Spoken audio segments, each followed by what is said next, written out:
ఐదవ మాట మన మధ్యలో ఉన్న ఆహ్, సుశీల గారు చదివి వినిపించవలసిందిగా మనవి చేయుచున్నాం.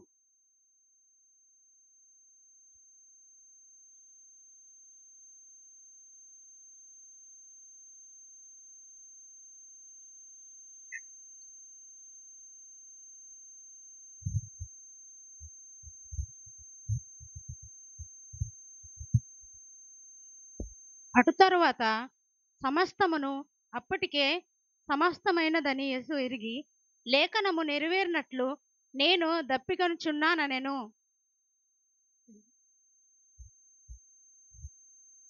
మరి ఐదవ మాట మన మధ్యలో ఉన్న బ్రదర్ దినకరన్ గారు మాట్లాడతారు.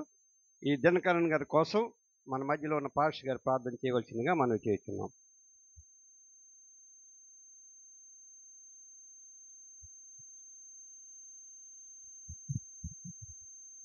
ప్రార్థన చేసి కృప కలిగిన మా తండ్రి, అయా మరి ఈ రీతిగా ప్రభువా కలువరి సిలువలో మీరు పలికిన 7 మాటలను ప్రభువా మీ బిడలు వివరిస్తుండగా నాయనా ఈ పర సంబంధమైన జ్ఞానం చేత వారు నింపుతున్నారు. గూఢమైన సంగతులను అయా మీ మరణం యొక్క విశిష్టతను వారు బయలుపరుస్తున్నారు. మరి సమయంలో 5వ మాటగా ప్రభువా అయా మీ కుమారుడు సహోదరులు దినకరన్ గారు మాట్లాడుచుండగా బహు పర సంబంధమైన విషయాలను మీరు మాకు తెలియపరచమని, మీ ఆత్మ చేత, మీ శక్తి చేత, మీ బలము చేత వారిని మీరు నింపమని, ముందున్న సమయములో మీ సన్నిధిని తోడుగా ఉంచమని యేసు నామములో అడుగుచున్నాము మా తండ్రి. ఆమేన్. మరి ఐదవ మాటగా మన మధ్యలో ఉన్న దినకరన్ గారికి ఈ సమయాన్ని అప్పగించున్నాం. మహాత్మా అశరణ్య విమోచక దోషరహిత జంపే నేను నా దోషమే కదా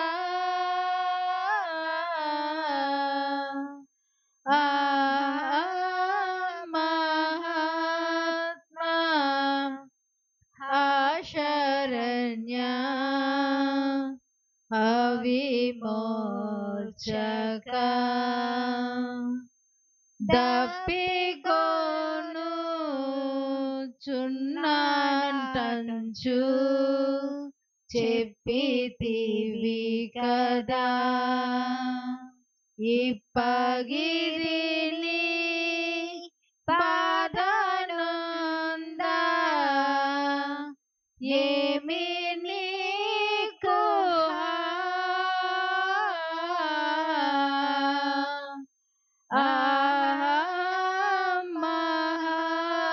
మహాత్మా అశరణ్య విమోచక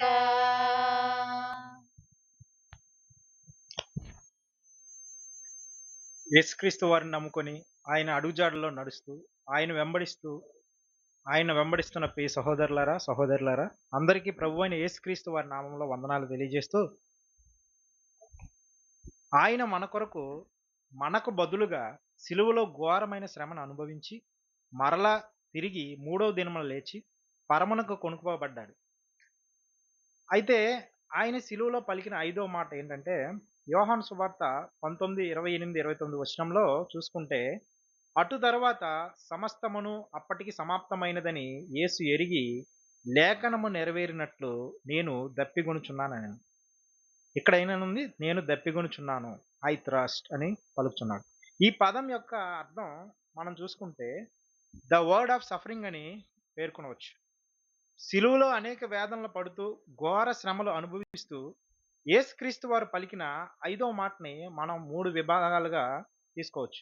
ఫస్ట్ది ఏంటంటే, మొదటిదిగా ఇది శారీరక సంబంధమైన దాహం. రెండవదిగా ప్రవచనము నెరవేర్పు కొరకు, లేఖనము నెరవేర్పు కొరకు సిలువలో పలికిన దాహం. మూడవదిగా మనకు బదులు, మన శిక్షకు బదులు సిలువలో శ్రమలు అనుభవిస్తూ మన ఆత్మ కొరకు ఆయన పొందినటువంటి ఆత్మీయ దాహం. ఈ 3 రకాల మీద ఉంటుందండి ఈ topic. So first of all మనందరికీ లస్సీలు అందే కదండి, బటర్ మిల్క్ అందే కదా, దాహం వేసింది. ఎందుకు? మన శరీరం సంబంధించింది ఏంటంటే దాహాన్ని కోరుకుంటుంది. ఫర్ ఎగ్జాంపుల్ శారీరక సంబంధమైన దాహం. ఈ మండు టెండలో మనందరం ఒక రౌండ్ అలా వేసి వచ్చాం అనుకో, మామూలుగా ఇంటికి రాగానే మనం మొట్టమొదటి చేసే పని ఏంటి? ఒక గ్లాస్ నీళ్ళు తాగి హమ్మయ్య అని అనుకుంటాం. అంటే ఏంటది? అలసట. శరీరం అలసట రాగానే దాహం అనేది వస్తుంది. అటువంటిది ఇక్కడ ఈ సందర్భంలో మనం చూసుకుంటే గెత్సెమనే తోటలో చెమటను రక్తంగా కార్చి ప్రార్థిస్తున్న సందర్భం నుంచి సైనికులు ఆయన్ని బంధించి అనేక ప్రాంతాలకు తిప్పుతూ, కొరడాలతో కొడుతూ, శిక్షిస్తూ, గాయాలు చేస్తూ, మండు టెండలో కల్వరి కొండ వరకు సిలువను మోసుకొని 2 చేతులకు మేకులు కొట్టబడి, 2 మేకులు కొట్టబడి, కాళ్ళకొక మేక కొట్టబడి, దేహం నిండా రక్తం కారుచు ఘోర శ్రమను అనుభవిస్తూ, కొరడాలతో కొట్టి, ఆ శ్రమ ఎలా ఉంటుందంటే కొరడాలు కొట్టగానే శరీరం చీలిపోతుంటదన్నమాట. ఆ శ్రమను అనుభవిస్తూ, ఎండలో తిరుగుతూ అంత శ్రమలో కూడా యేసుక్రీస్తు వారికి దాహం వేయడం అనేది సర్వసాధారణం, కామనే. కానీ ఇక్కడ యేసుక్రీస్తు వారు ఎవరు అని మనం ప్రస్తావిస్తే ఆయన నీటినిచ్చే ఒక బండగా చూస్తాం. కీర్తనలో 78:20లో ఆయన బండను కొట్టగా నీరు ఉబికెను, నీళ్లు కాలువలై పారెను అని వ్రాయబడింది. చూడండి, ఈ బండ ఎవరంటే ఈ బండ క్రీస్తే. ఈ ఈ బండ ఈ బైబిల్‌లో ప్రస్తావించబడిన ఆ బండ క్రీస్తే. ఇక్కడ సమృద్ధిగా ఇశ్రాయేలు ప్రజలకు నీళ్ళు ఇవ్వడానికి బండ కొట్టడం జరుగుతుంది. వాటర్ రావడం జరుగుతుంది. అదంతా కామన్. కాకపోతే ఇక్కడ నీటిని అనుగ్రహించేవాడు మన యేసుక్రీస్తు వారే. ఒక పాపాత్మురాలైనటువంటి సమరయ స్త్రీ యొద్దకు వెళ్ళి నేనిచ్చిన నీళ్లు తాగువాడెవడు ఎన్నడూ దప్పిగొండని చెప్పి జీవజలాన్ని అనుగ్రహించినటువంటి యేసయ్యకు సిలువలో దాహం వేసిందంటే మనం ఒక ఆశ్చర్యంగా చూడొచ్చు. ఎందుకంటే ఈ సందర్భాన్ని మనం ఎలాగా వివరించొచ్చంటే ఒక నీటికే దాహం వేస్తుందా అని కూడా చెప్పొచ్చు. ఎందుకంటే నేనిచ్చి నీళ్ళు త్రాగువాడు ఎప్పటికీ ఎన్నటికీ దప్పిగొనడు అని చెప్పిన యేసయ్య ఈరోజు సిలువలో దాహాన్ని పొందడం మనం చూస్తున్నాం. అయితే ఈ దాహానికి గల కారణం శారీరక సంబంధమైన దాహం. మీరు అనుకోవచ్చు యేసుక్రీస్తు వారు కాబట్టి, ఆయన దైవ కుమారుడు కాబట్టి, దైవత్వాన్ని బట్టి ఆయన ఈ శ్రమలను ఈజీగా అనుభవిస్తాడు అని అనుకోవచ్చు. కానీ ఆయన అక్కడ దైవత్వాన్ని విడిచిపెట్టి సాధారణ మానవుని వలె మనకు బదులుగా సిలువలో శ్రమను అనుభవించడం మనం చూస్తున్నాం. సిలువ శ్రమ ఎంత కఠినంగా ఉంటుందంటే, ఎగ్జాంపుల్ మీరు ఇంటికెళ్ళి ఒక ఇలా 2 చేతులు చాపి ఇలా కాసేపు ఒక పావుగంట ఉండండి. మనకి ఎలా ఉంటుందంటే ఊపిరి తీసుకోవడం అనేది చాలా కష్టంగా ఏర్పడుతుంది. అటువంటిది అంత ఘోర శ్రమల్లో కూడా ఆయన ఊపిరి పీల్చడానికి కూడా ఇబ్బందిగా పడుతూ ఆ ఎండలో పాపం ఆయన అనుభవిస్తున్న శ్రమ చాలా ఘోరమైంది. అయితే ఒక సాధారణ మానవుని వలె అతనికి ఆకలంటే తెలుసు, అలసట అంటే తెలుసు, దాహం అంటే ఏంటి తెలుసు. అన్నీ ఒక మానవుడు అనుభవించిన శ్రమల కంటే 1000 రెట్లు ఆయన అనుభవించి ఉంటాడేమో నాకు తెలిసి. అయితే ఆయన దేవుని రాజ్యం కోసం ప్రకటిస్తున్నప్పుడు ఈ లోకం సాధారణ మానవుని వలె సంచరిస్తున్నప్పుడు ఆయన పడిన బాధల్ని మనం ఒక ఎగ్జాంపుల్‌లో చూసుకుంటే యోహాను 4:6లో యేసు ప్రయాణం వలన అలసి ఉన్న రీతినే ఆ బావి వద్ద కూర్చెను అని ప్రస్తావించడం మనం చూస్తున్నాం. ఇక్కడ చూసుకుంటే ఆయన సాధారణ మానవుని వలె అలిసిపోవడం చూస్తున్నాం. చాలామంది అనుకుంటారు ఇతను దైవ కుమారుడు, దైవత్వం బట్టి ఇటు శ్రమ అనుభవిస్తున్నాడు అనేసి సర్వసాధారణంగా అనుకుంటారు. కానీ ఆయన మన వలె మానవ రూపం ధరించి ఆకలి, అలసట, దాహం అన్నీ పొందడం మనం గమనించొచ్చు. ఒక శరీరధారిగా ఒక మనిషి వలె సిలువలో ఘోర శ్రమలు అనుభవించారు.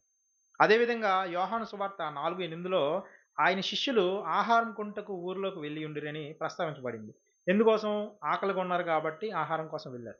తర్వాత హెబ్రీయులు 2వ అధ్యాయం 16, 18లో ఏలయనగా ఆయన ఎంత మాత్రమును దైవదూతల స్వభావం ధరించుకొనక అబ్రహాము సంతాన స్వభావమును ధరించుకొని ఉన్నాడు అని ప్రకటింపబడింది. ఇక్కడ క్లియర్ కట్‌గా తెలుస్తుంది. అతను దైవత్వాన్ని కలిగి ఉండలేదు. అబ్రహాము సంతానమైన మానవ శరీరాన్ని ధరించుకున్నాడని ప్రస్తావించబడింది. ఇక్కడ మనం చూసుకున్నట్లయితే అన్ని విషయంలో మానవునిగా శ్రమపడ్డాడు గనుక శ్రమపడు వారికి సహాయం చేయగల దేవుడై ఉన్నాడు. ఇక్కడ ఈ సిలువలో ఆయన పొందిన దప్పిక ఆయన శారీరక శ్రమ వలన, వడలిక వలన కలిగినటువంటి దప్పికగా మనం గుర్తించవచ్చు. ఇది మనలకు ఏం తెలియజేస్తుందంటే ఆయన మనవలే ఉండి మన కొరకు శ్రమపడ్డాడు. రెండవది, ఆయన మన అందరి శ్రమలను అర్థం చేసుకోగలడు అని తెలియజేస్తుంది. శ్రమ కలిగినప్పుడు నువ్వు ఆయన్ని నిందించవచ్చు. ఆయన దేవుడండి. నా ఆకలి, నా కష్టం, నా శ్రమ ఆయనకేటి తెలుసండి. సింపుల్‌గా మనం అనేవచ్చు. కానీ ఒకటి గుర్తుపెట్టుకోండి. ఆయన పొందిన శ్రమలు ముందు మనం పొందిన శ్రమలు నాకు తెలిసి అసలు శ్రమలే కావేమో అనిపిస్తుంటది నాకు తెలిసి. కానీ చాలామంది సిలువ శ్రమ ఎలా ఉంటుందో అని అనుభవిద్దామని చాలామంది ట్రై చేశారు. అంటే కొన్ని కొన్ని యూట్యూబ్‌లో చూస్తుంటాం. చాలామంది సిలువ వేసుకొని దెబ్బలు కొట్టి అని ట్రై చేశారు గానీ మధ్యలోనే విడిచిపెట్టేసారు. ఎందుకంటే అది ఘోరమైన, కఠినమైన శ్రమగా మనం చెప్పుకోవచ్చు, పేర్కొనవచ్చు. కానీ ఆయన దేవుడే గాని, ఒక సాధారణ మానవుని వలె సిలువలో మన కొరకు అన్ని శ్రమలు అనుభవించడం మనం గుర్తిస్తాం. అందుకనే ఆయన మన గాయాలను అర్థం చేసుకుంటాడు. మన ఆకలిని అర్థం చేసుకుంటాడు. మన శ్రమలను కూడా అర్థం చేసుకుంటాడు. మనకున్న అక్కర్లు అన్నీ తీర్చడానికి ఆయన సహాయపడతాడు. కాబట్టి ఈ దాహాన్ని అనేది శారీరక సంబంధమైన దాహంగా మొట్టమొదటిగా మనం చెప్పుకోవచ్చు. రెండవది, ప్రవచనాల నెరవేర్పు కొరకు పొందిన దాహంగా దీన్ని మనం పేర్కొనవచ్చు. యోహాను సువార్త 19:28లో క్లియర్‌గా మెన్షన్ చేసింది ఏంటంటే, అటు తరువాత సమస్తమును అప్పటికి సమాప్తమైనదని యేసు ఎరిగి లేఖనము నెరవేరునట్లుగా, గమనించారా? లేఖనము నెరవేరునట్లుగా అని దైవజనులు అయిన యోహాను గారు ప్రస్తావించారు. అంటే దాని అర్థం ఏంటండి? లేఖనంలో ఎక్కడో ఉంది. ఇతను ముందుగానే దాహం పొందుతారు. ఇతను ముందుగానే చనిపోయి తిరిగి లేస్తారు. ఇతను ముందుగానే దాహమని ఉచ్చరిస్తారు. ప్రతి ఒక్కటి ఈచ్ అండ్ ఎవ్రీథింగ్ ఆయన ప్రతి ఒక్కటి పుట్టుక నుంచి మరణం వరకు లేఖనాల్లో ప్రస్తావింపబడింది. ఎక్కడుందని మనం గమనిస్తే 2 చోట్ల యేసుక్రీస్తు వారి దప్పిక గురించి ప్రకటన ఉంది. ఒకటి కీర్తనలు 22:15 ఒకసారి మనం చదువుకున్నట్లయితే, కీర్తనలు 22 అధ్యాయం 15 వచనం. నా బలము ఎండిపోయింది, చిన్న పెంకు వలె ఆగెను. నా నాలుక నా దవడను అంటుకొని ఉన్నది. నీవు నన్ను ప్రేతల భూమిలో పడవేసి ఉన్నావు. చాలండి. ఇక్కడ మనం చూసుకుంటే కీర్తనల 22 అధ్యాయం యేసుక్రీస్తు వారి సిలువ గురించి ప్రస్తావన జరిగింది. అసలు క్రీస్తు ప్రభువు సిలువలో చనిపోతారనే సందర్భానికి అంటే చనిపోయిన సందర్భాన్ని నుంచి 1000 సంవత్సరాల ముందుగానే దావీదు భక్తుని ద్వారా లేఖనంలో లిఖించబడినట్లు మనం గమనించొచ్చు. యేసుక్రీస్తు వారు ఎలా చనిపోతారు? ఎటువంటి శ్రమలు అనుభవిస్తారు? అని ముందుగానే ప్రస్తావింపబడింది. ఇంతకు ముందు వివరించబడిన అదే నా దేవా నా దేవా 4వ మాట అనుకుంటా. అది కూడా ఈ 22 అధ్యాయం మొదటి వచనంలో మనం గమనించొచ్చు. నా దేవా నా చెయ్యి ఎలా వెన్నాడతు అని. యాక్చువల్‌గా యేసుక్రీస్తు వారు పలికిన అనేక మాటలకు చాలా లోతైన అర్థాలు మనం గమనించవచ్చు. మరొక చోట కీర్తనలు 69:21లో ఒకసారి 69వ అధ్యాయం 21 ఒకసారి మనం చూసుకున్నట్లయితే, వారు చేతులు నాకు ఆహారముగా పెట్టిరి, నాకు దప్పికైనప్పుడు చిరుకను త్రాగనిచ్చిరి. ఇక్కడ చూడండి, చేదును నాకు ఆహారంగా పెట్టిది, నాకు దప్పికైనప్పుడు చిరకన త్రాగించి. ఇది ముందుగానే లేఖనాల్లో దావీదు గారు ప్రస్తావించడం మనం చూస్తున్నాం. ఇది దావీదు గారు యాక్చువల్లీ మెస్సియా కొరకు రాసినటువంటి గానం ఇది. దావీదు గారు రాసినటువంటి 22, 69 అధ్యాయాలు ముందుగానే యేసు ప్రభువు వారి సిలువ కొరకు, సిలువలో ఆయన పలికిన దప్పిక కొరకు ప్రస్తావింపబడ్డాయి. నాకు దప్పిక అయినప్పుడు చిరకన త్రాగనిచ్చిరి అని లేఖనంలో నెరవేర్చుటకు ప్రభువు సిలువలో పలికినట్లు ఇది మనం గమనించవచ్చు. ఆయన పుట్టుక కన్యక గర్భమున ఆయన వస్తారు అని లేఖనంలో ఉంది. ఆయన పుట్టినప్పుడు జ్ఞానులు ఆయన వెతుక్కొని వెళ్ళి దర్శించడం కూడా లేఖనంలో మనం లేఖనంలో చూడొచ్చు. ఎందుకంటే యూదుల రాజు ఎక్కడ పుట్టాడు అని ఒక నక్షత్రం ద్వారా ఆయన్ని వెతికి ఆయన దగ్గర ఆ జ్ఞానులు వెళ్ళి ఆయన్ని దర్శించి ఆ సందర్భాలన్నీ ప్రతీది ఆయన పుట్టుక నుంచి ఆయన శిలువలో మరణం కూడా స్పష్టంగా మన లేఖనాల్లో ప్రవచించబడింది. యేసుక్రీస్తు వారు శిలువలో చనిపోతారనేది అంత మాత్రమే కాదు, ఆయన చనిపోయి మరణాన్ని గెలిచి తిరిగి లేచి మరణాన్ని జయించి పరలోకానికి కొనిపోతారని కూడా ముందుగానే ఉంది.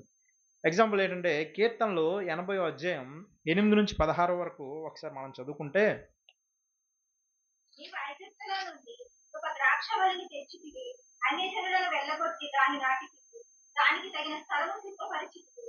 దాని వేరు లోతుగా పారి అది దేశమంతటా వ్యాపించెను. దాని నీడ కొండలను కప్పెను. దాని తీగలు దేవుని దేవదారు వృక్షమును ఆవరించెను. చదవండి. దాని తీగలు సముద్రము వరకు వ్యాపించెను. యూఫ్రటీస్ నది వరకు దాని రెమ్మలు వ్యాపించెను. గోవులు నడుచువారందరూ దాని పెంచివేయునట్లు దాని చుట్టూనున్న కంచెలను నీ వేళ పావు చూస్తుంది. అడవి పండి దాన్ని పెగిలించుతున్నది. పొలములోని పశువులు దానికి నివేదించున్నది. సైన్యములకు అధిపతి యొక్క దేవా, ఆకాశంలో నుండి మరలొచ్చుకుని ఈ ద్రాక్షవల్లిని సృష్టించు.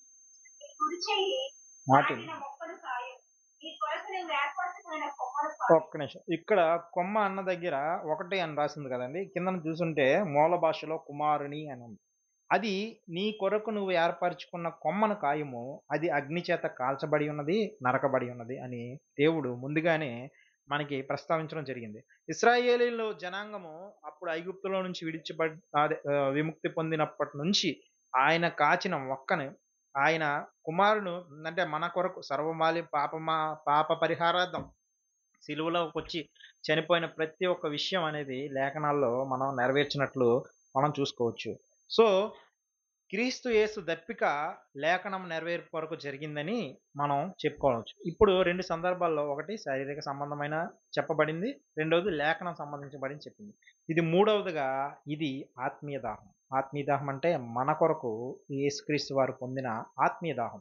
ఎగ్జాంపుల్ ఏంటంటే లూకా సువార్త 16వ అధ్యాయం 19 నుంచి 26 ఒకసారి చదువుకున్నట్లయితే,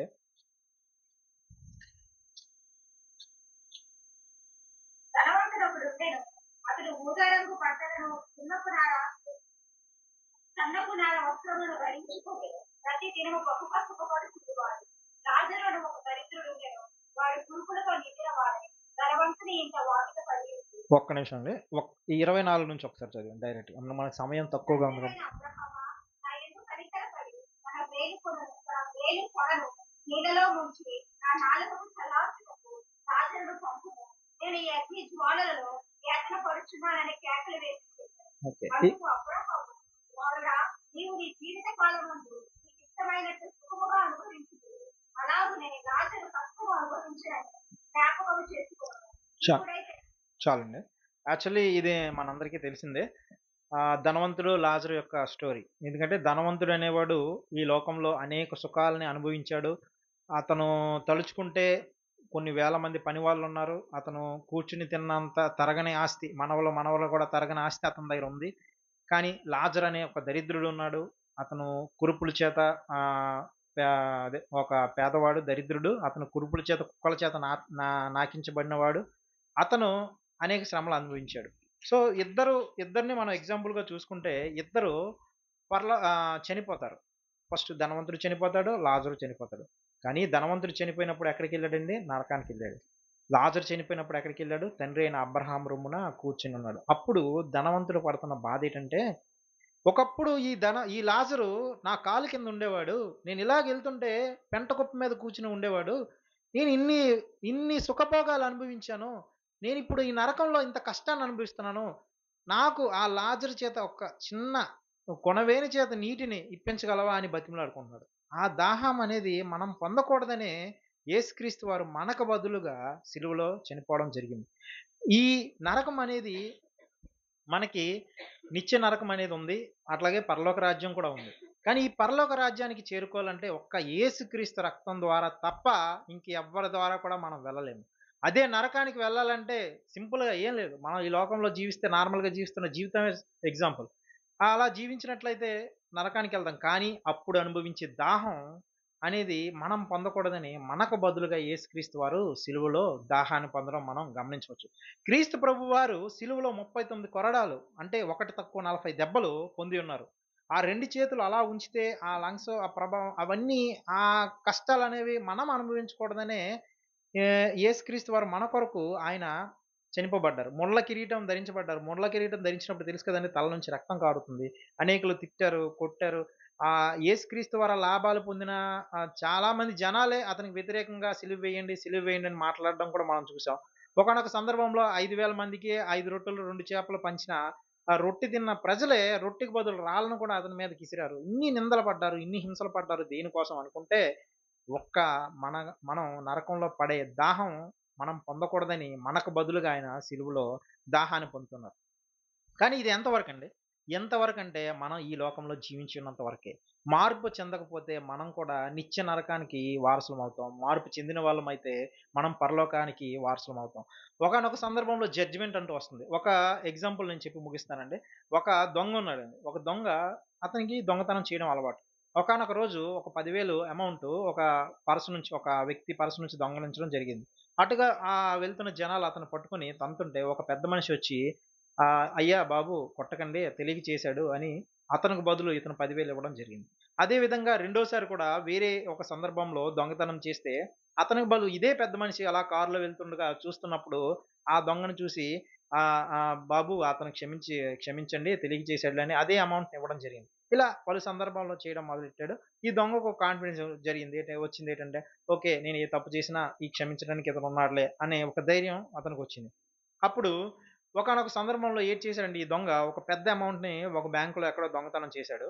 చేసినప్పుడు పోలీసుల వారు అతన్ని పట్టుకోవడం జరిగింది. పోలీసుల వారు పట్టుకొని ఎక్కడికి తీసుకెళ్లారు? కోర్ట్‌కి తీసుకెళ్లారు. కోర్ట్‌కి తీసుకెళ్ళినప్పుడు ఆ బోన్‌లో అతను నిల్చున్నప్పుడు ఒక జడ్జి వస్తాడండి. ఆ జడ్జి ఎవరో కాదు. అంతకుముందు ఇతనికి హెల్ప్ చేసాడే అతనే ఆ జడ్జి. అప్పుడు ఆ జడ్జిని చూసి ఇతను ధైర్యంగా ఉంటాడు. ఓకే. నేను ఎన్నో సార్లు దొంగతనం చేశాను. ఇతనే నాకు కాపాడాడు. గురువుగారు నేనండి లాస్ట్ టైమ్ మీరు కాపాడారు కదంటే ఆ జడ్జి ఉలకలేదు, పలకలేదు. అలాగే కూర్చున్నాడు.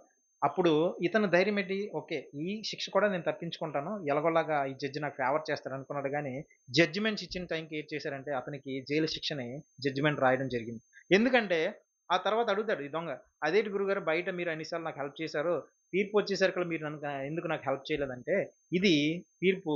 ఈ తీర్పుని నేను కాదు జడ్జిమెంట్ అనేది ఇవ్వాల్సింది నేను. దీన్ని నేను న్యాయంగా చూస్తున్నానని" న్యాయపు తీర్పు ఆయన ఇవ్వడం జరిగింది. అదే విధంగా ఈ లోకంలో మనం జీవించినంత వరకు ఎన్ని తప్పులు చేసినా యేసు ప్రభు క్షమించడానికి సిద్ధంగా ఉన్నాడు.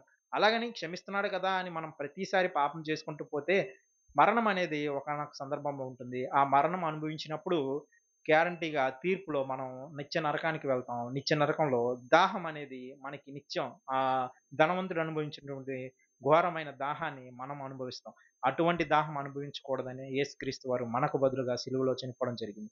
సో, ఈ దాహాన్ని ముఖ్యంగా మనం 3 రకాలుగా వివరించామండి. ఒకటి ఇది శారీరక దాహం. రెండోది ప్రవచనాల నెరవేర్పు కొరకు లేఖనం నెరవేర్పు కొరకు సిలువలో పలికిన దాహం.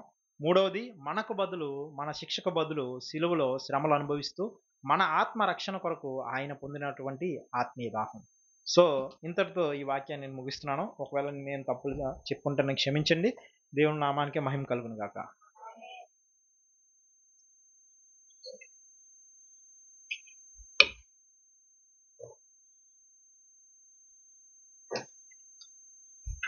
మరి 6వ మాటగా ఆ,